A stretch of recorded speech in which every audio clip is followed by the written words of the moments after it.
नमस्कार, मैं खुशी और आप देख रहे हैं आरपीएस समाचार। आइए रुक करते हैं आज की बड़ी खबर की ओर। क्षेत्र में यूरिया खाद की किल्लत। उन्नाव में 3 बीघा पर 1 बोरी खाद से किसान परेशान, फसलें हो रही पीली। क्षेत्र में यूरिया खाद की किल्लत से किसान परेशान है। खेतों में खड़ी खरीफ फसलें जैसे मक्का, धान और मूंगफली बर्बाद होने की कगार पर है। स्थानीय साधन सहकारी समितियां किसानों को 3 बीघा फसल पर मात्र 1 बोरी यूरिया खाद आवंटित कर रही है। ये मात्रा किसानों की जरूरत के हिसाब से बहुत कम है। यूरिया के अभाव में फसलें पीली पड़ने लगी हैं। माणापुर, साईपुर, सागोडा, जगतनगर, भौरा, नेवल और अतरधनी न्याय पंचायतों की सहकारी समितियों के गोदामों में यूरिया खाद लगभग नदारद है।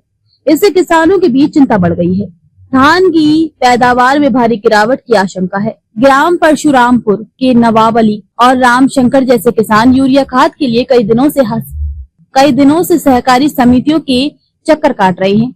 उन्हें 1 बोरी भी खाद नहीं मिल पाई है। इससे उनकी मक्का और मूंगफली की फसलें खतरे में हैं। क्षेत्र के अन्य किसानों का कहना है कि सहकारी समिति के सचिव द्वारा उन्हें मात्र 1 बोरी यूरिया खाद दी जा रही है, जबकि मक्का और मूंगफली की फसलों में कम से कम 5 से 8 बोरी यूरिया खाद के छिड़काव की आवश्यकता होती है।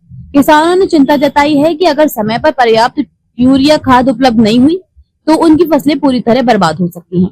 माणापुर साधन सहकारी समिति के सचिव आलोक कुमार ने बताया कि जिले से यूरिया खाद का स्टॉक कम भेजा गया है। उपलब्धता के आधार पर ही किसानों को खाद का आवंटन किया जा रहा है। इसी तरह अब फतेहपुर चौरासी क्षेत्र के किसान खाद के लिए विशेष परेशान नजर आ रहे हैं, लेकिन मीडिया के कैमरे के सामने अपनी परेशानी बताने के लिए बचते हुए नजर आ रहे हैं। रिपोर्ट आरपीएस समाचार।